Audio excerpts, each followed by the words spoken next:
Foi?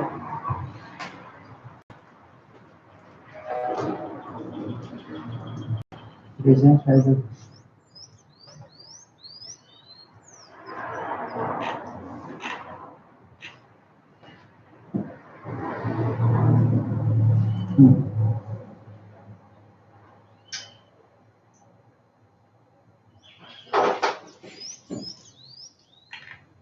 R$300 por mais 200 eu compro um iPhone do modelo. Se eu tivesse. Já tá medidão.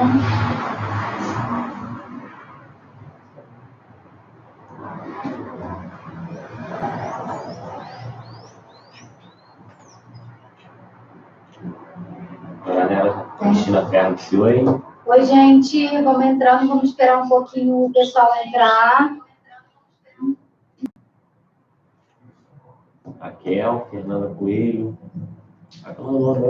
Oi, Raquel, oi, Fernanda, oi, Cristina.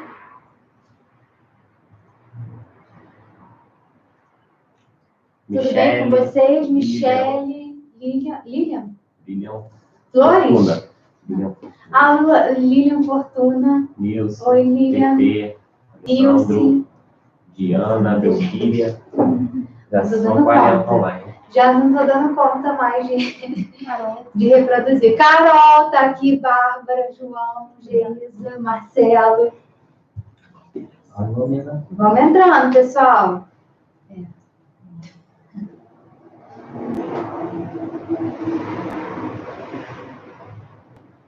Esperar um pouquinho mais para começar a falar, explicar umas coisas para vocês. Tem quanto aí, Carol? 42. Espera o cara.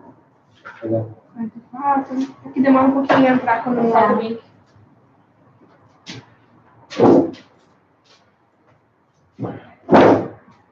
Pessoal, conseguiram assistir o filme que eu indiquei? Vai colocando aí, para a gente já ir conversando um pouquinho. Ficou top?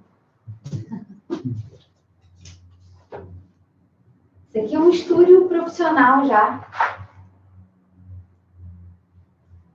Fernanda deu oi. Oi, Fernanda. Rose. Camila? Camila. Não falei Camila, não, mas pega Não? o papel pra mim. Carol cega e eu também.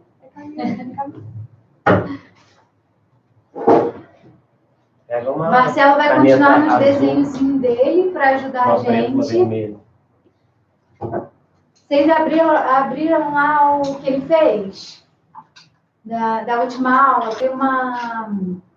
Ele fez um resumo da última aula. Ficou bem legal, bem fácil de entender. Vai fazer hoje de novo. Quantas pessoas? Para ver se 32, não caiu. Ué, será que caiu a internet? Começa falando, vai. Então vamos lá, gente. Vou esperar mais não, vamos começar. Primeira coisa eu falar antes de tudo. Vou explicar para vocês por que eu faço a aula online, ao vivo aqui para vocês. A minha intenção não é fazer um curso normal, é fazer um curso diferenciado para que vocês troquem ideia comigo, para que vocês possam esclarecer as dúvidas de vocês. Então, por isso que eu faço ao vivo. Se fosse só para fazer um curso, eu gravaria e ia disponibilizar para vocês. Seria até mais fácil para mim. Mas não, a minha intenção é fazer com que vocês tenham uma interação maior comigo, para que vocês tirem dúvidas, para que vocês falem um pouquinho sobre vocês. Isso não é um grupo terapêutico, mas não impede vocês de tirarem dúvidas, de falarem comigo, tá bom? Outra coisa que eu vou fazer, a partir de hoje, eu vou deixar os grupos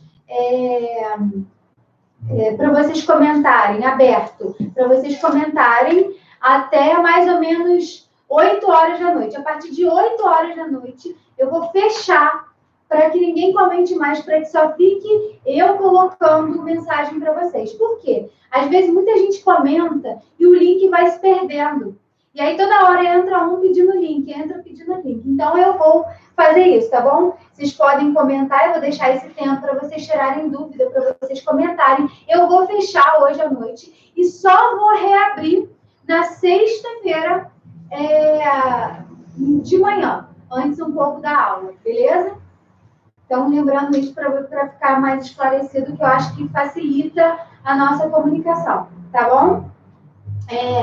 Eu deixei duas coisas para vocês, né? Eu deixei lá o PDF dos slides e pedi para que vocês anotassem dúvidas, alguma coisa que surgisse durante os testes, a aplicação do teste. Alguém tem alguma dúvida? Alguém quer comentar alguma coisa antes de eu começar essa segunda aula?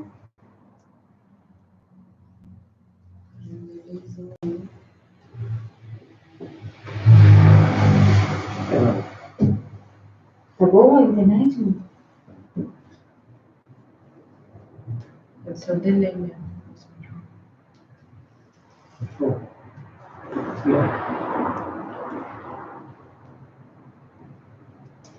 Não?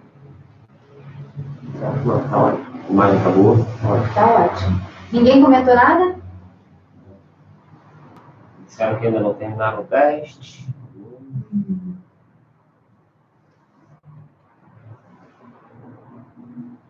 Para quem não conseguiu acessar, eu fiz o teste, eu gravei o teste e também o teste está no PDF da última aula. É só vocês abrirem lá que tem algumas páginas com o teste dos 4 pilares também, tá? Para quem não quiser assistir o vídeo todo, tá lá. Para quem vai assistir essa aula depois e não quer ver comentário e tal, é só pular essa parte inicial, beleza? Mas é só para facilitar aqui, quem quer interagir e quem não quer, todo mundo tem um direito aqui, beleza? Fernanda Coelho está perguntando se a timidez pode atrapalhar a inteligência emocional. Se sim, como ela lida com isso? A timidez pode sim atrapalhar. A timidez, ela... Hoje a gente vai falar um pouco sobre emoção e a gente vai entender que todo sentimento, toda emoção, ela é importante. Dependendo do grau de timidez que você tem, pode atrapalhar sim. Tem gente que com timidez não consegue se comunicar, né? E aí pode sim atrapalhar a inteligência emocional, a interação social, então atrapalha sim. Foi? Cristina Terra que disse por quê, fiquei confusa, mas eu não sei o que ela falou exatamente. Cris, por que o quê? Explica que você respondeu a pergunta da Fernanda. Não. Botou onde? Vamos ver. Vou lá, hein? Cris, se você tiver dúvida, você me coloca aí que eu vou respondendo. Botou alguma coisa? Não. Então, vamos lá. Resultado do teste dos 4 pilares. Então, eu coloquei lá para vocês responderam. E aí, eu pedi para vocês, na hora que eu gravei o vídeo, ficou um pouco confuso. Aí, eu fui lá no grupo e coloquei a forma de calcular o resultado. Então, eu trouxe de novo para vocês. Então, vocês vão somar. Do 1 ao 6, vão somar e vão ver qual o resultado deu. Do 7 ao 12, qual o resultado deu. Do 13 ao 18, qual o resultado? E do 18 ao 14. Cada um desses... 24. Cada um desse tem que ter cada um desse é um bloco diferente. Então, vocês têm 4 pilares aí. Do 1 ao 6 é um pilar, do 7 ao 12 é outro pilar, do 13 ao 18 é outro pilar, do 18... Aqui é do 19, tá, gente? Eu botei errado. Do 19 ao 24 é outro pilar. Beleza? E aí, como que a gente vai calcular? Se o seu deu, em qualquer um deles, se deu de 1 a 10, você tem pouca habilidade nessa área. Eu vou falar qual área que é daqui a pouco. Se deu de 11 a 20, é média. E se de 21 a 30, você tem uma alta habilidade nessa área. E aí, eu vou explicar para vocês melhor qual área que é. Autoconhecimento, autogestão, empatia e gestão de relacionamento. São essas 4 áreas. E aí você vai ver quanto que deu a sua pontuação. Anota em cada área aí o que deu, porque tem área que você vai ser um pouco melhor, tem área que você vai ser um pouco mais baixa. A área que você está um pouco mais baixa, geralmente que você está entre o 11 e o 20, 1 ou 10, são as áreas que você vai ter que ter mais ênfase em trabalhar, tá? E a gente vai trabalhar todas, para que todo mundo conheça todas. Não acredito que tenha alguém 100% em cada um, eu acho difícil, mas a gente vai trabalhar todas. Então, vamos lá. Primeira área, primeiro pilar, do 1 ao 6, é o pilar do autoconhecimento. Então, esse pilar, ele fala da sua capacidade em reconhecer as suas emoções, em reconhecer o que você sente, quem é você, quais as suas necessidades. Esse é o pilar do autoconhecimento que a gente já vai começar a trabalhar ele hoje. O pilar 2, que vai do 7 ao 13, ao 12. Autogerenciamento, ou autogestão. Esse aqui diz a sua capacidade de regular a sua emoção, em controlar o nível com que a emoção ela se apresenta dentro de você.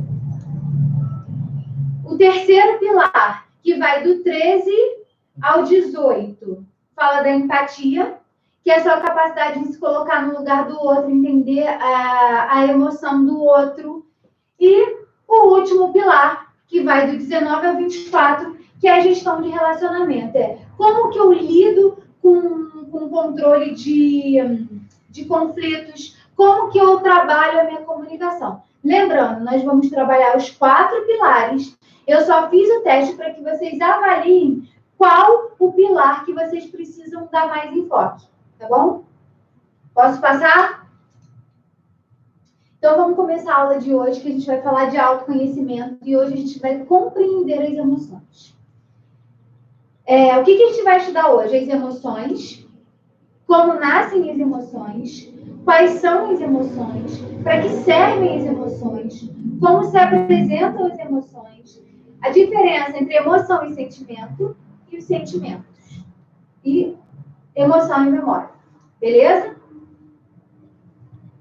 Então, vamos começar falando um pouquinho do filme Divertidamente. O filme Divertidamente, que eu passei para vocês assistirem, é um filme que é muito científico. Ele fala todo o processo mental em relação às emoções, à memória, de uma forma que realmente não é lúdica, mas é totalmente científico aquilo ali que eles falam. É verdade aquilo que acontece ali no filme. Por isso que, quem não viu, eu sugiro que veja, porque ele explica detalhe por detalhe tudo que eu vou falar aqui hoje, tá? De uma forma lúdica. Então, para quem tem filho, para quem tem criança em casa, para a criança entender melhor a emoção, esse é um filme perfeito.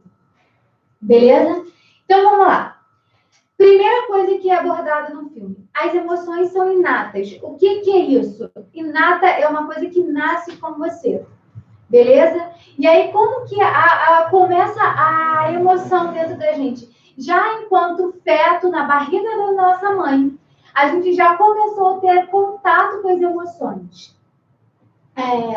Não que é determinante que a minha mãe sentiu, não. A gente interpreta as emoções que a nossa mãe sentiu. Nossa mãe, nosso pai, o ambiente que a gente viveu quando a gente foi gerado, isso tudo já está afetando a gente enquanto feto. Já está afetando nossas emoções e os nossos sentimentos. Então, desde muito pequenininho, a gente já tem os primeiros contatos com a emoção, porque o nosso cérebro já está ali, formadinho, né?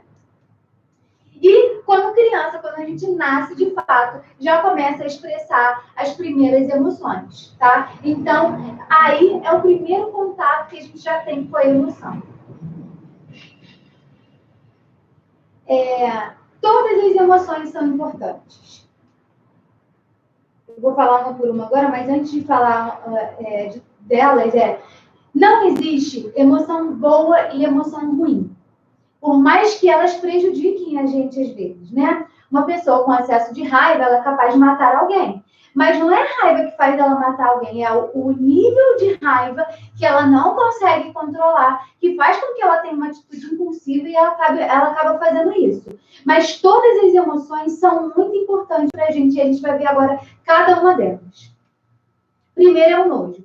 Né? O nojo ele é muito importante porque ele faz com que a gente tenha um sentimento de repulsa em relação a algumas coisas. A coisas nojentas, por exemplo, alguns animais que são nojentos, comida estragada. E aí isso faz com que a gente se proteja. Porque se eu não tenho um senso de nojo, eu como e tenho contato com coisas que podem me matar. E aí, por isso que é muito importante a gente ter esse senso de nojo desde pequenininho. Por isso que é inato. Você já viu um bebezinho? Quando ele sente um nojo de alguma coisa, ele faz assim, né? Isso é repulsa. Ele não gosta daquilo. Ele tem nojo daquilo ali que está sendo oferecido a ele. Entenderam o nojo? Tristeza. A tristeza, ela é muito importante também. A tristeza, eu brinco. Quem viu o filme? A tristeza, ela chega a ser irritante no filme, né? Que ela fica arrastando no chão, ela atrapalha tudo. Mas eu acho que o filme ele é brilhante, porque ele fala exatamente da importância da gente saber colocar a tristeza na nossa vida.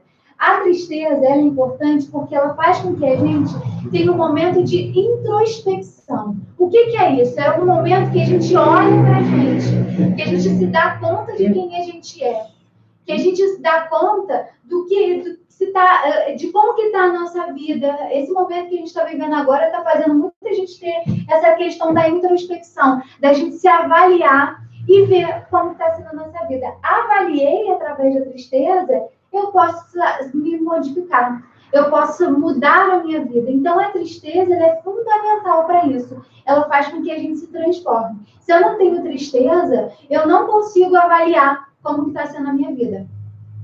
Beleza? Medo.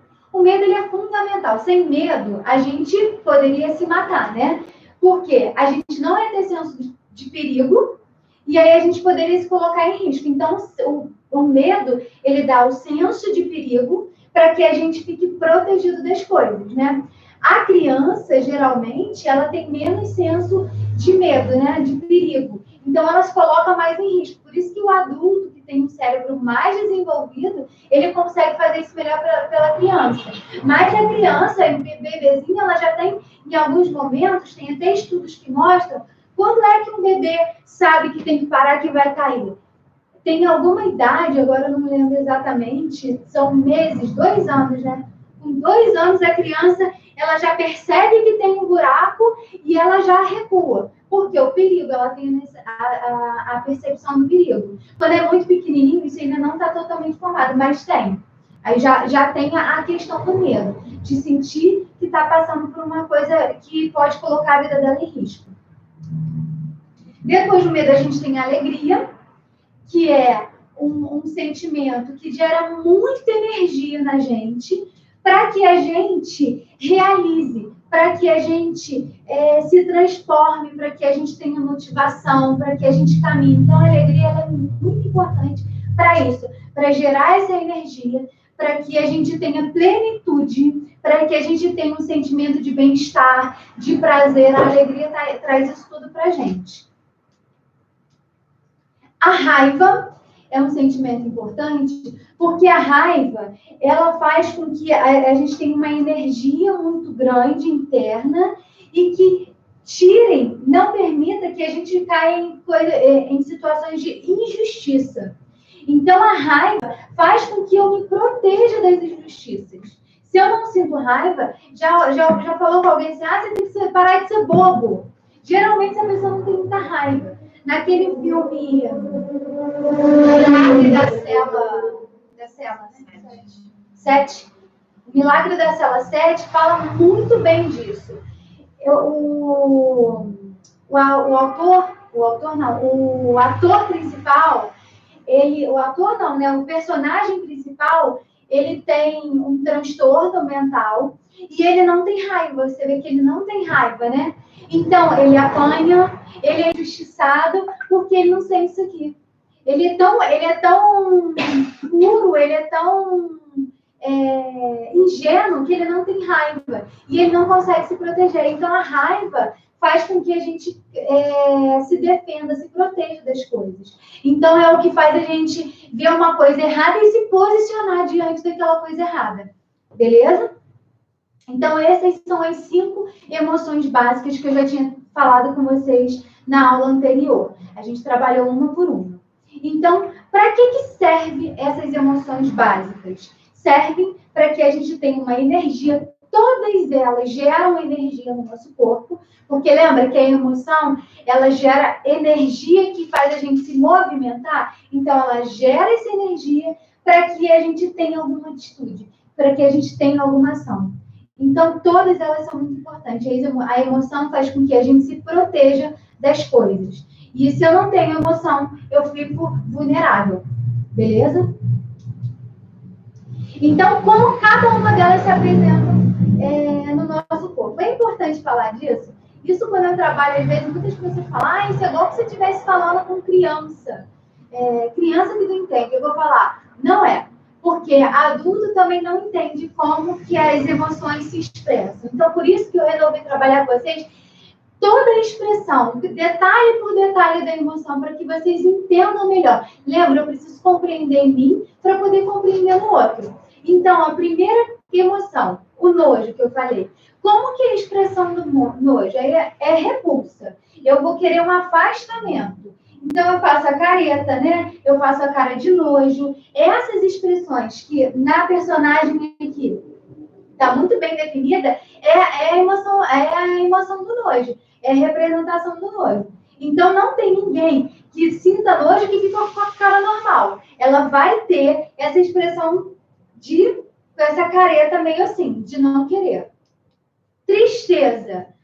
A expressão da tristeza também ela é mais, eu acho que mais simples da gente saber, porque a pessoa ela já fica meio assim. Ela fica mais curvada, mais introspectiva, cabeça baixa, olhar baixo, né? Geralmente essa pessoa não consegue falar muito alto. Ela não é que ela não consiga sorrir, ela até sorri, mas é uma coisa meio sem graça, né? O sentimento, a emoção de tristeza. A emoção do medo. A emoção do medo, a pessoa se tranca toda, treme. O tremor é muito presente no medo. O olho é regalado. E essa coisa também de fugir. Então, o medo tem essa que ela se expressa. Fora o coração, né? O batimento cardíaco. Aqui ele já se apresenta muito forte no medo, né? O coração, o tremor todo, já significa que eu tenho uma alteração muito forte hormonal dentro do meu corpo. E aí, faz o meu coração bater muito forte, faz eu tremer toda, para que eu tenha uma ação. A alegria. A alegria, ela é muito expansiva, né? Ela é a coisa do exagero, do braço aberto, do sorriso. Tem um estudo, se vocês procurarem na internet, tem estudos que mostram assim, a diferença das expressões faciais das emoções. É muito interessante. A alegria, o olhinho chega a fechar. Então, a gente fala assim, que bonitinho. Tá rindo com os olhos. E é exatamente isso. A alegria, ela vai para o olho também. Ela vai para todo o corpo da pessoa. E, por último, a raiva. A raiva, você se tranca, né? Geralmente, fecha aqui, né? Trava a mandíbula para você poder se defender. E arregala o olho também. Coração também aceleradíssimo, né? As emoções que mais tem a alteração de batimento cardíaco é raiva, medo, alegria também. A tristeza não muito, o nojo também não. Mas as que mais tem são essas três. Então, eu preciso que vocês aprendam a compreender. Na primeira aula, eu botei no final, quem abriu, tem lá uma folhinha, eu acho que é a última que eu coloquei, para vocês observarem no dia a dia de vocês com que frequência vocês sentem essas emoções. Hoje, eu vou passar isso de novo para vocês. Eu vou disponibilizar em PDF nos grupos, para que vocês comecem a observar mais isso em vocês. Em que momento essas emoções apresentam no dia a dia de vocês. Beleza? Uma coisa muito importante é que a gente pode sentir várias emoções ao mesmo tempo. Essa situação aqui, o nascimento de uma criança, primeiro filho de alguém. O que ele pode gerar? Alegria, tensão, insegurança, frustração, medo, amor, tristeza, euforia e milhares de outros sentimentos. Então essas pessoas são bipolares, Elaine. Não tem nada a ver com bipolar. O fato da gente alternar, variar muitas emoções, não significa que a gente é bipolar, não. O bipolar não tem nada a ver com isso. O bipolar é uma pessoa que ele oscila da euforia extrema para depressão extrema, e aí isso pode ser em um curto período de tempo, ou às vezes com uma semana. Só que aquilo ali, ele é um exagero do exagero. Aqui não. Aqui é uma variação de emoção, que é normal em todo mundo. Tem muita gente que fala comigo assim em terapia. Elaine, eu estou oscilando muito o humor. Eu falo, ótimo, você está percebendo que isso está acontecendo. Porque, na verdade, a gente oscila, a gente varia o nosso humor o tempo todo, de acordo com qualquer situação, né? Então, isso é muito importante que a gente entenda. Muita gente falando assim, eu só estou bem o tempo todo. Então, você não está percebendo como que você está. Porque isso aqui a gente vai alterando o tempo todo no nosso dia a dia. É palavra, é um som, é uma imagem que eu vejo, qualquer coisa faz com que eu tenha alteração no meu humor. Beleza? Diferença entre emoção e sentimento. Muita gente acha que emoção e sentimento é a mesma coisa, mas tem uma diferençazinha.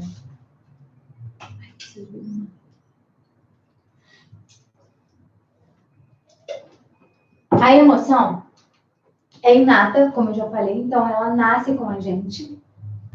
E o sentimento é uma coisa aprendida. Ou seja, as experiências que eu tenho na minha vida faz com que eu desenvolva um sentimento. Então, a emoção, eu vou falar todos sentem emoção. O sentimento, nem todo mundo sente. Todo mundo sente emoção da mesma forma. O sentimento, nem todo mundo sente da mesma forma. Ou nem todo mundo sente aqui. Porque cada um aprende de um jeito.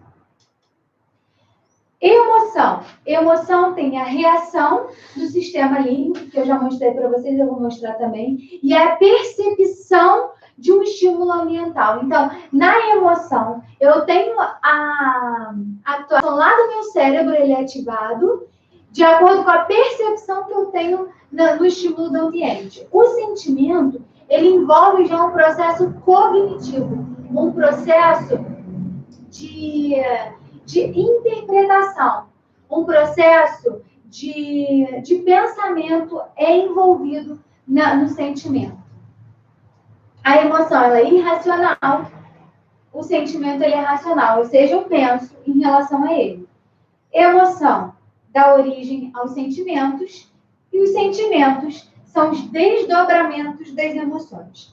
Vamos entender isso melhor.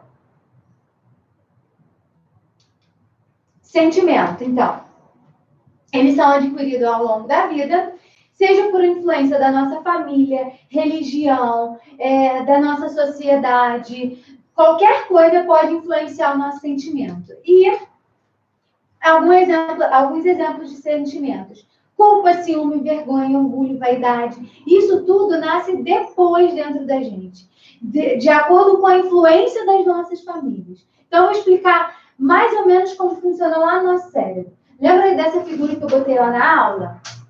Na primeira aula? Eu estou indo rápido demais? Tá tranquilo? Então, sistema límbico, lembra? Dentro do nosso cérebro. Algumas perguntas, só para você saber. Daqui a pouco você abre para pergunta. Tá. O sistema límbico, lá dentro do nosso cérebro, ele ativou a emoção, né? Eu senti a minha emoção, são os 5 básicos. Aí eu vou passar por um outro plano. Eu vou lá para o meu neocórtex, que é o meu cérebro pensante, e eu vou ter um pensamento, eu vou questionar, eu vou avaliar aquilo que eu estou sentindo. E então surgem os sentimentos. Então, a emoção pura, ela só está aqui, ó, nesse núcleo do nosso cérebro. O sentimento, existe já uma ação do neocórtex com o sistema límbico. Então, quando junto os dois, eu tenho um sentimento. O sentimento, ele provoca todas aquelas alterações, lembra? O sentimento, ele se junta com uma emoção para se formar. Então, ele provoca toda aquela reação no nosso corpo. Mas ele só existe porque eu tenho um pensamento em cima dele. Vou ser mais clara. Todos os animais têm sentimentos básicos. Raiva, medo, né? Os animais sentem isso. Animal sente ciúme? Não. Animal sente culpa? Não. Por quê? Porque culpa, ciúme, já passa por um processo mental, que é essa parte cognitiva nossa. Entenderam essa diferença? Vamos agora ser mais claro em relação aos sentimentos. Emoções básicas, que a gente já trabalhou, e aí os sentimentos. De ser agradável, ser amável, alegre, animado, disposto, tranquilo, emocionado, tudo isso aqui é sentimento. É emoção. Pode ser chamado de sentimento, gente, ou emoção secundária, ou sentimento secundário, que algumas pessoas chamam também. Raiva. Você ficar irritado, nervoso, zangado, furioso, frustrado, isso tudo provém da raiva. Medo, apavorado, ansioso, preocupado, vigilante.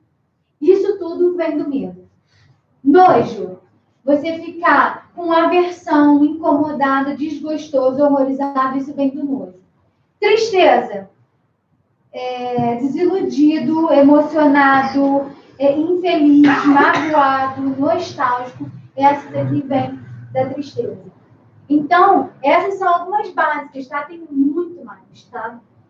E tem emoções que são, sentimentos que são a junção de mais de um desses, tá? Tem a junção de tristeza e... Deixa eu pensar primeiro num sentimento. A culpa, por exemplo. A culpa vem do medo, né? E vem da tristeza. Por isso que a gente sente vergonha da culpa. A vergonha também é um sentimento, que ela é aprendida, né? A gente ensina as crianças a sentirem vergonha. Eu falei culpa, né? A vergonha é medo, tristeza. E aí você pode fazer várias junções para ter um sentimento.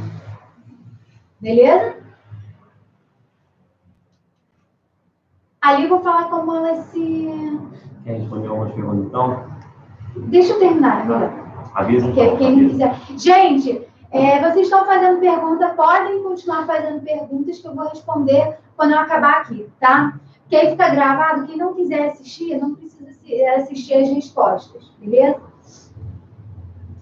As memórias. A gente tem que entender que a emoção, ela ajuda a fixar as memórias. Então, quando o evento acontece na nossa vida, lembra que eu falei como que a emoção vem?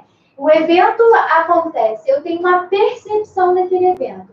Ativou no meu cérebro, no meu sistema límbico, lembra? Que gera emoção. Essa emoção faz uma liberação de neurotransmissores, hormônios, que fazem, que tem um estímulo de enzimas da síntese proteica. Isso faz uma alteração celular. Fazendo essa alteração, eu faço uma melhor memorização. Por isso que quando um evento acontece na nossa vida e ele é carregado de emoção, quanto mais carregado de emoção ele é, mais ele vai memorizar. Semana passada, na aula de segunda-feira, uma pessoa me perguntou: por que tem coisa, Elaine, que a gente quer muito esquecer, que não faz bem pra gente e a gente esquece? Não lembro quem me perguntou, mas é isso aqui que acontece. Quando o evento acontece, ele é descarregado de emoção, ele ativa mais a nossa memória, então ele fica mais memorizado lá. No filme fala muito disso. Um evento que tem muita emoção, ele é mais memorizado. Outras, a memória tem que descartar. A memória precisa descartar algumas coisas, então não dá conta de gravar tudo aquilo que acontece no nosso dia. Então, aquilo que tem uma emoção mais forte é mais memorizado dentro da gente. Beleza? Que formam as ilhas, que aí ali é o da crença, né? Entenderam, gente? Por que tem coisas que a gente memoriza melhor? Porque ali com certeza está carregado de emoção. E essa emoção facilita a memorização. A gente pode falar um pouquinho também aqui sobre um trauma. Nem toda situação, nem todo evento que causa muita emoção, e aí isso é muito importante falar. Eu tenho um evento, me liberou muita emoção, ela então vai ser um trauma? Não necessariamente. O sentido que você vai dar para aquilo que vai ser um trauma ou não. Vai ficar memorizado, você não, muito provavelmente não vai esquecer. Mas aquilo não precisa virar um trauma na sua vida. Entenderam? Então, o significado que eu também dou, aí vai gerar um trauma ou não. Nem tudo que é carregado de emoção vira trauma, tá? Se eu associo essa emoção a um sentido, que aí eu posso vincular com um sentimento que não me faz bem, aí sim eu posso gerar um trauma, tá? Por isso que nós somos tão diferentes uns dos outros, né? Por isso que o ser humano é tão complicado de lidar. Porque se todo mundo agisse da mesma forma em qualquer situação, seria mais fácil, né? Mas a gente tem a nossa identidade, a gente tem a nossa forma de ver, a gente tem a nossa forma de perceber. E isso faz com que algumas pessoas ajam de um jeito e outras pessoas não ajam daquele jeito. Às vezes a emoção foi a mesma emoção ativada, mas o sentido que a pessoa deu àquela situação foi um sentido diferente. E aí aquilo não virou um trauma. Tem sentido, gente? Então, vou dar um exemplo para vocês. Uma pessoa foi assaltada. Ela ficou muito nervosa, ficou mal ali. Todas as vezes que ela ouve um barulho de moto, ela tem uma reação de fugir. Mesmo que nem todas as vezes seja um perigo para ela. Por quê? Porque ela associou aquele evento, teve um impacto emocional muito grande e ela associou a uma coisa muito ruim. Então, gerou um trauma na vida dela. Entenderam? Todas as pessoas que são assaltadas têm um trauma? Não. Não tem. A maioria pode ser. Pode ser que a maioria sim, mas não são todas. Por isso que, então, não necessariamente todo evento todo assalto tem que virar um trauma, não. Cada um dá sentido de acordo com as suas vivências. Entenderam melhor agora? Ficou mais claro? E aqui a gente vai falar que os sentimentos são os resultados das nossas experiências, né? Aquilo que a gente vive aquilo vai se acumulando e vai se transformando ao longo de todas as etapas da nossa vida. De bebezinho, a criança, adolescente, adulto e a idoso. Todas as fases têm transformação. Alguns estudos falam que até 7 anos a gente tem a transformação. Eu percebo que até 7 anos a gente tem um impacto maior. Só que a gente pode transformar, pode acrescentar e tirar ao longo da nossa vida, em qualquer etapa da nossa vida.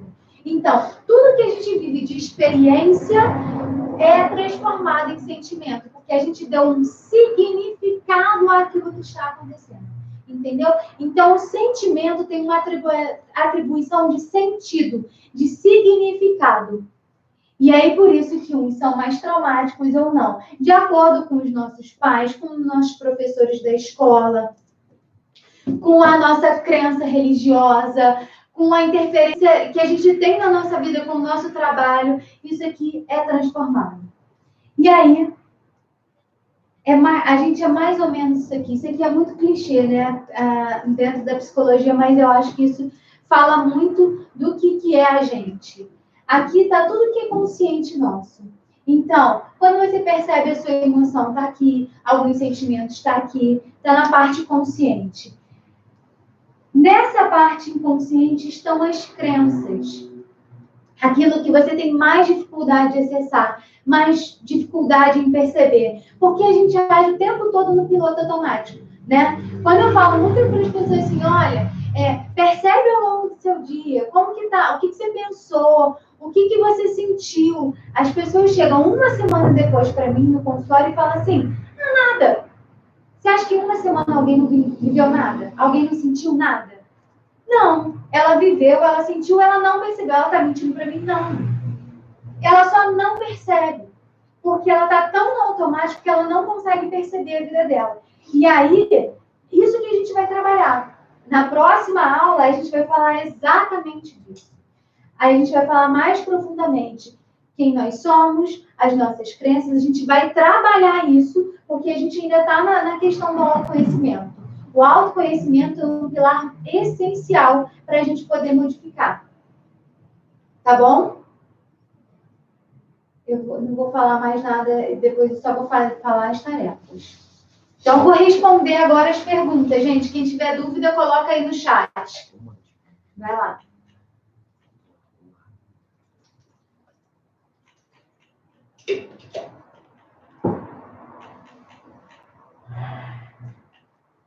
A Juju, acho que é Janine, não sei, perguntou se a insegurança é uma derivação de qual emoção. Eu acho que você já respondeu, mas se você quiser frisar, Tá. Insegurança seria uma derivação de qual emoção? Juju?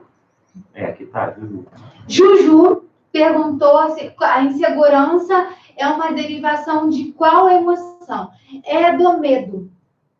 Quando você sente medo, você tem uma sensação muito grande de insegurança, tá? Alguns autores também colocam da tristeza, tá? Mas ela é mais do medo, tá? E pode ser a junção do medo com a tristeza que gera insegurança, tá bom?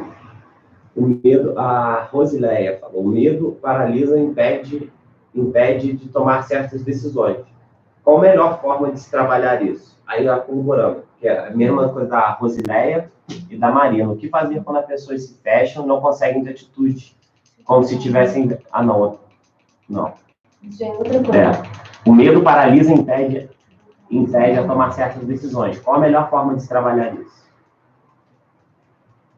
Tá falando a pergunta. O medo impede e paralisa, impede de tomar certas decisões. Qual a melhor forma de trabalhar? Medo. Vamos lá, chegamos ao medo. O medo, lembra que ele provoca uma reação para que a gente se proteja? Então, o medo, na verdade, ele nos dá 3 formas de resposta. Ou você paralisa e não consegue ter ação nenhuma, ou você foge daquilo, você finge que aquilo ali não está acontecendo, você evita ter contato com o seu medo, ou você luta contra o seu medo. Entendeu? Então, nós não temos uma única forma de lidar com o medo. Provavelmente, o que ela botou? O medo nos impede? E paralisa. Então, ó, você está vivendo... Quem é?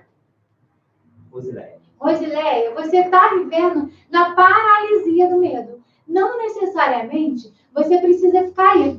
Qual é a melhor forma de lidar com o nosso medo? Lutando. Lutar contra ele e me colocar em risco? Não. Eu vou criar uma solução. A luta é solução para aquilo que eu estou vivendo. Então, fugir é eu fingir o tempo todo que não está acontecendo. Não adianta. Paralisar, eu fico paralisada mesmo, estagnada. Também não adianta. Então, o ideal diante do medo é eu lutar. Eu criar soluções para lidar com aquela situação que está me causando medo. Então, como que você pode fazer isso? Você pega a situação que está te causando medo, anota essa situação e cria várias opções. Eu vou até falar isso com vocês futuramente. E cria várias alternativas de solução para esse problema. Você precisa ter a grande resposta? Não, mas você vai tentar, não é verdade? Até uma hora você conseguir. Eu acho que a grande dificuldade do medo é que a gente, para sair do medo, eu tenho que ter uma sensação total de segurança. E isso não é verdade. Porque senão a gente nunca faz, não é verdade? Eu tenho alguma situação na minha vida que eu tenho 100% de segurança? Não. Só que eu preciso arriscar. Eu preciso arriscar para saber. Se não der certo, eu volto. É claro que eu não vou me colocar no risco se eu sei que aquilo ali não vai dar certo, né? Mas se aquilo ali é uma possibilidade de dar certo, eu tenho que tentar. Beleza? Próxima pergunta. A Regina perguntou, o psicopata não tem emoções e sentimentos quando mata? Regina, o psicopata não tem emoções e sentimentos quando mata? O psicopata, geralmente, ele não tem sentimento de culpa, não tem sentimento de arrependimento, não tem emoção de empatia. Então, o psicopata não tem emoção? Não, o psicopata ele tem emoção. O psicopata, geralmente, ele não deixa de fazer aquilo que vai fazer um bem para ele, mesmo se aquilo afeta muito o outro. Então, esse geralmente é o psicopata. E o psicopata, a gente tem muito interesse, né, nesse assunto de psicopata. O psicopata não só é aquela pessoa que mata o outro, não. O psicopata é aquela pessoa que às vezes ele tem uma enorme convivência social, uma boa convivência social, e é uma pessoa que não tem, ele não pensa. Se ele tiver que alcançar alguma coisa, para alcançar aquela coisa, ele tiver que passar por cima de você, ele vai fazer, sem problema nenhum. E sem culpa. A principal característica do psicopata é que ele não sente culpa. Ele não sente culpa, ele acha que ele tinha que ter feito aquilo. Porque aquela ação gerou uma consequência boa para ele. Ele não se importa com isso. Entendeu? Ficou respondido? Próxima pergunta. O que fazer quando a pessoa se fecha e não consegue ter atitudes, quando está envergonhado? Então, por exemplo, na escola não consegue falar com o professor que não entendeu a matéria. E aí já teve uma outra pergunta da Claudilene, que aí é a posterior. É como ajudar o aluno com esse problema? Provavelmente, Fala a pergunta. Por que o aluno não tem vergonha de perguntar ao professor por que está com dificuldade? Por que isso acontece? Esse é um sentimento de vergonha mesmo. A vergonha vem do medo, né? É o medo de se expor, é o medo de ser ridicularizado, né? Então, é um sentimento de vergonha que surge geralmente nos primeiros anos escolares. Se a criança, no primeiro contato que ela teve com a escola, se ela questiona... A gente tem... eu vou falar isso semana que... Eu nem ia entrar nesse assunto com vocês, mas eu até vou falar isso semana que vem para vocês entenderem melhor. Das nossas etapas do desenvolvimento. Se eu entro na escola e eu tenho que desenvolver competências lá, na escola é o momento que a gente tem convivência social. Eu chego lá, eu chego cheio de questionamentos, eu quero aprender. Só que se eu percebo que meu amiguinho riu de mim e o que eu quero é estabelecer uma relação com ele, o que eu faço?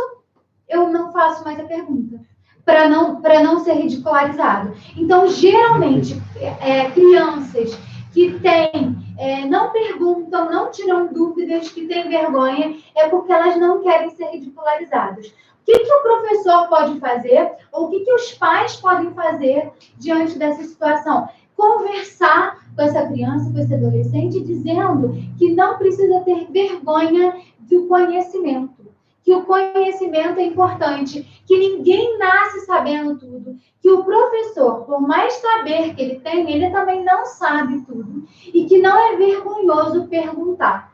Vergonha, talvez, é você fingir que sabe o que você não sabe, não é verdade? Talvez, se ele entender essa mudança, e aí é muito importante, existe uma musiquinha que a gente tinha muito na infância, que é aquela assim, não sabe, vai ter que aprender. Orelha de burro, cabeça de ET, parece fácil, mas é difícil. Um belo dia você vai ter que aprender. Burro, isso é da infância, eu acho, de qualquer um, não é verdade?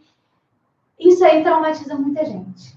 Então, a gente tem que desassociar a ideia de que não saber é burrice.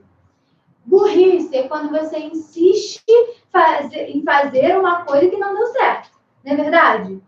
Isso ali é burrice, porque você não está tendo aprendizado. Enquanto você não sabe, você não é burro. Você é ignorante. E a gente é ignorante para um monte de coisa, né? Então, entender, ensinar isso. Essa coisa. E aí, uma dica que eu dou é: os pais precisam dizer que não sabem, para os filhos entenderem isso. Os professores precisam dizer que não sabem tudo, para o aluno entender que ele não é melhor. Só assim, essa crença vai diminuindo na gente. Beleza? Próxima pergunta. A Camila perguntou, tenho TAG. Sei que muitos sintomas... Transtorno de ansiedade generalizada. Sei que muitos sintomas que sinto por conta da TAG vem por eu não conseguir administrar minhas emoções. É possível isso mudar de forma significativa? Quais são as atitudes que devo tomar? Claro, é muito possível. Desculpa, gente, eu estou ouvindo Marcela e estou respondendo. Então, a Camila falou que tem TAG, e se isso é possível modificar na vida dela. A pessoa que tem TAG é o transtorno de ansiedade generalizada. É a pessoa que sente ansiedade o tempo todo. A cabeça nunca para. E aí, a pessoa que sente ansiedade o tempo todo, ela está o tempo todo prevendo situações ruins na vida dela. Isso causa um mal-estar tremendo. Cadê? A ansiedade vem da emoção de medo, não é verdade? O medo causa várias reações fisiológicas, né? O tremor, sudorese, às vezes dá dormência, taquicardia. Você imagina uma pessoa que fica assim o tempo todo. Então, claro que isso é um transtorno muito grande. O TAG, para trabalhar o TAG, você precisa, primeiro, Camila, né? Perceba o tempo todo o que está passando na sua cabeça. Para você começar a entender essas ansiedades e tentar, quem tem TAG tem uma necessidade muito grande de controle, né? E aí, o trabalho você não controla tudo. Você vai se dar recursos para poder viver qualquer coisa que possa surgir na sua vida. Mas você não controla tudo. Então, tem muito trabalho para ser feito. Dá para trabalhar muito bem. Eu sugiro que você faça as atividades que eu vou colocar aqui, que isso vai te ajudar. O reconhecimento das emoções ajuda muito. E aí, a gente vai trabalhando isso. Eu acho que você perceber as suas emoções é o começo para o trabalho do TAG, tá? Mas tem como transformar isso, tá bom? Próximo. A Cristina, a Fernanda, o Kendi, ou a Kendi. Kendi. Falaram muito sobre trauma. E aí, assim, se um sentimento ruim vem através de um trauma, se pode ter sido na infância, se pode mudar, se esse trauma, quais atitudes eu posso ter para afastar esse trauma, enfim, muita pergunta sobre trauma. Aí acho que explicando isso resolve tudo. Muitas pessoas falaram sobre trauma, né? Questionaram o porquê do trauma. Eu falei lá naquela situaçãozinha. Toda situação que gera uma emoção intensa, extrema, que eu atribuo a um significado ruim, vai me gerar um trauma. O trauma ele pode acontecer na infância e ao longo de toda a vida, né? O trauma da infância que não foi bem ressignificado, ele é mais forte, porque eu vou carregar ele desde a minha infância até, sei lá, a minha velhice. Então, quanto mais antigo um trauma, mais forte ele é dentro de mim. Como que se trabalha um trauma? Eu me traumatizei e vou ficar assim para sempre? Não. Eu vou dar sentido novo àquela situação que aconteceu comigo. Por mais, gente, que tenha sido uma coisa ruim, tá? Só que eu preciso tirar aprendizado com isso. A resiliência fala muito sobre isso.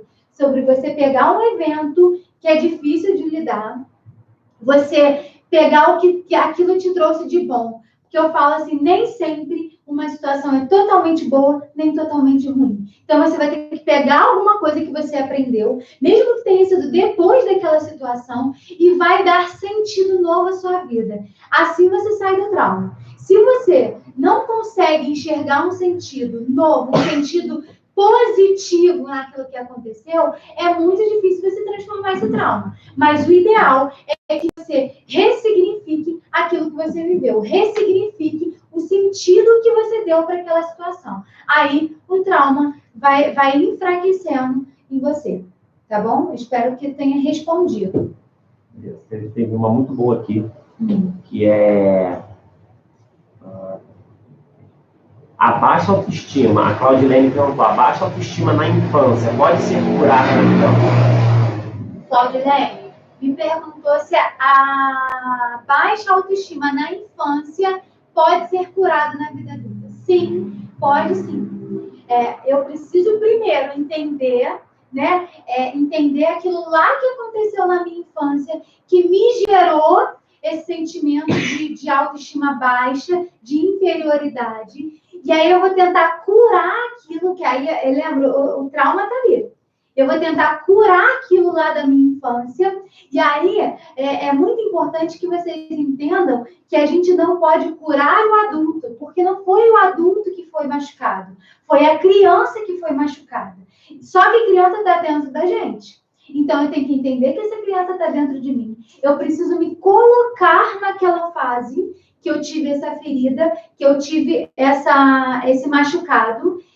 Como criança, eu vou dizer que eu cresci e eu vou me dar toda a força que eu preciso ter, dizendo que eu não preciso mais sentir aquilo, que eu já cresci, que eu me tornei adulto e que aquilo não precisa mais me afetar como me afeta. Dessa forma, a gente trabalha todos os traumas, todas as crenças que atingiram a nossa infância. Eu ia voltar aqui o slide, mas está muito longe. Não vou voltar. Vai. Outra muito boa também. A Camila perguntou se problemas emocionais são hereditários ou são adquiridos com atitudes de quem está ao nosso redor e com quem vivenciamos. Camila perguntou se problemas emocionais são hereditários ou são adquiridos conforme a gente convive com as pessoas. Problemas emocionais, emoção, né? Se eu vou pensar num sentimento, por exemplo, ansiedade. Ansiedade é um sentimento que vem da emoção de medo. Não é hereditário, porque não passa de pai para filho, não tem genética envolvida, nada disso, tem aprendizado.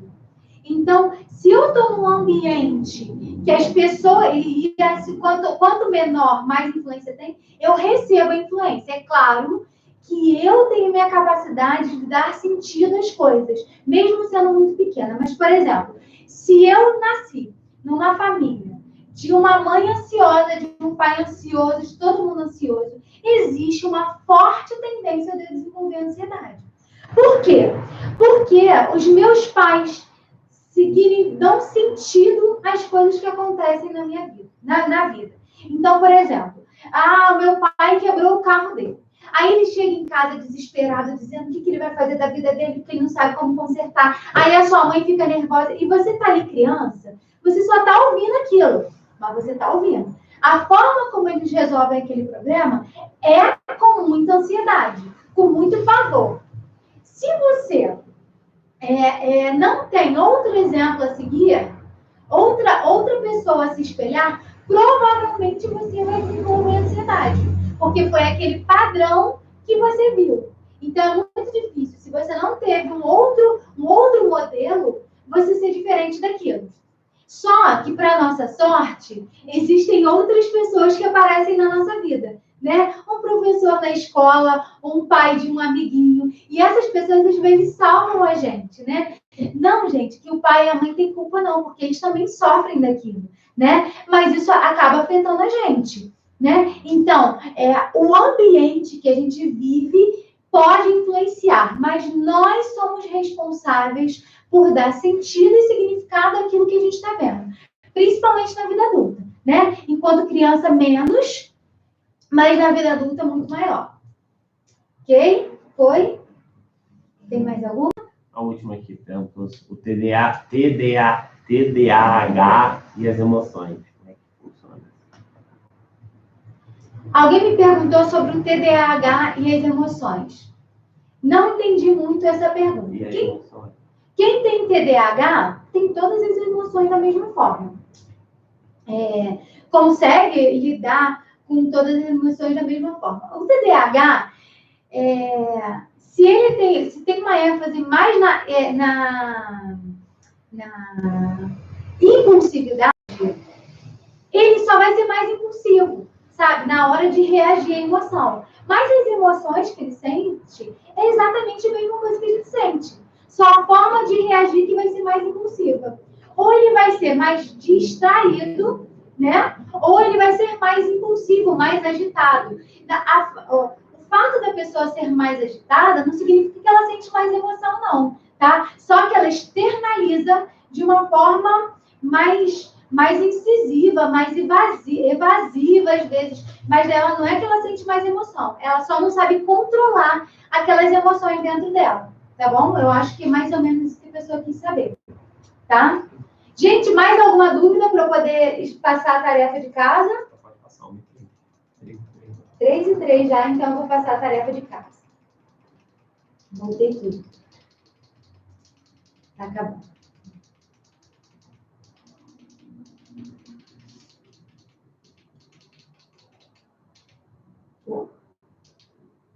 Tarefa de casa. Esqueci de botar uma aqui e vou colocar. Estou fazendo um questionário para vocês, que é para vocês responderem sobre o significado da vida de vocês. Lembra? A gente vai trabalhar mais a fundo na próxima aula sobre autoconhecimento, tá? Então, eu vou fazer um questionário, vou colocar no grupo hoje. Vocês só precisam me dar um tempinho, que eu estou terminando de digitar. Vou colocar hoje lá no grupo em PDF, para vocês poderem responder. Junto disso, eu vou anexar também um diário das emoções, para que vocês tenham uma percepção melhor das emoções de vocês. E, gente, vai lá dando um tiquinho em cada emoção para vocês começarem a perceber isso melhor. E, por último, dicas de filme, que fala sobre emoção e autoconhecimento e sentimento. Só termina com a Regina, que é o que eu entendeu lá. Pelo que eu entendi, uma criança não pode ser responsável por algo que tenha feito.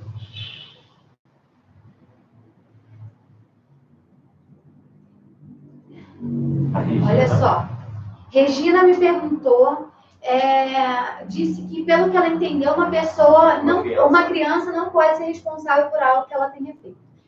Regina, ela só não pode ser responsável se ela ainda não tem capacidade de entender aquilo que ela fez, beleza? E aí, isso eu ainda não expliquei para vocês, mas o neocórtex, aquela parte azulzinha que eu botei lá para vocês, ele é totalmente desenvolvido, principalmente essa parte frontal aqui, nossa, é totalmente desenvolvida. Não é que ela não esteja pronta, ela é totalmente desenvolvida na nossa fase adulta. E isso faz com que muitos sensos de responsabilidade, de impulsividade, a gente ainda não está preparado para isso. Mas uma criança, em cada etapa do desenvolvimento dela, ela já está pronta para responder por alguma coisa. Então, um bebê, ele não tem maturidade para muita coisa, mas ele já tem responsabilidade de assumir algumas coisas. Então, cada fase da nossa vida, a gente tem uma responsabilidade para assumir alguma coisa. Claro que na vida adulta, a gente está totalmente pronto. E aí, na vida adulta, eu estou mais apto a responder àquilo que eu faço, né? Mas esse desenvolvimento depende em que fase, qual a idade dessa criança. Porque, por exemplo, uma criança, sei lá, de 6 anos, vamos imaginar assim. Uma criança de 6 anos, ela já é capaz de responder, se ela tem toda a sanidade dela, ela já é capaz de responder se ela tem controle do esfíncter ou não é verdade? Porque isso já foi lá na etapa anterior. Então, se ela faz xixi na calça, se ela faz cocô na calça, nessa fase de 6, 7 anos, tem alguma coisa errada, né? Ou pode ser alguma coisa fisiológica, ou pode ter alguma coisa errada com ela. Então, ela é capaz de responder, porque, de acordo com a idade dela, ela está pronta já para aquilo, entendeu? Para responder atitudes também. Tem coisas que a criança já é capaz de responder, de saber, entendeu? Vai variar de acordo com a idade dela. Beleza? Todo mundo elogiando muito. Filme, gente, 2 dicas. Esse filme, para mim, é sensacional. 2 vidas. Só que esse filme eu não acho para ver. E aí eu botei como segunda opção esse filme do Zé Aldo. Por que eu coloquei isso? É muito violento. Gente, eu não quero que vocês foquem nisso. Eu quero que vocês foquem na vida dele. Em como que ele lidou com as emoções. Em como que lidou com aquela infância que ele teve e como que ele teve, como que ele se tornou aquele adulto, enquanto aquilo que ele viveu lá na infância transformou a cabeça dele. Então, é isso que eu quero que vocês percebam, tá? Então, nesse filme é muito legal, porque quem puder, sei lá, alugar, comprar, vale muito a pena. E esse também é muito bom. Mas esse aqui é muito legal, porque ele faz diálogo com a criança dele. E aí é sensacional esse filme. Quem puder assistir, assistam. E a gente conversa mais um pouquinho na próxima aula. Deixa eu ver se eu botei mais alguma coisa, não. Então, gente... Acabou. Então, gente, na próxima aula, eu quero que vocês me tragam... Nome do filme do José Aldo, Mais Forte que o Mundo. Nome do filme do José Aldo, Mais Forte que o Mundo. Não, você não vai botar. Não consigo mais botar. Você só vai falar Mais Forte. Mais Forte que o Mundo, tá bom? Esse é fácil de encontrar, né? Esse é fácil de encontrar. Netflix tem, tá? Eu vou disponibilizar a aula de hoje em PDF no grupo. Dúvidas sobre a aula, pode colocar no grupo. Lembrando que eu vou trancar o grupo hoje às 8 horas da noite. Lembrando, para quem não gosta desse bate-papo, não tem problema. É só assistir a aula. Eu vou tentar, no começo da aula, tirar dúvida e no final tirar dúvida. Quem só quer assistir a aula mesmo, pula essas duas partes, tá bom? Que eu vou seguir a aula direto. Tá bom, gente? Qualquer dúvida, coloca lá no grupo e tragam na sexta-feira, 2 horas, a gente vai estar aqui de novo. Tá bom, gente? Beijo, até sexta.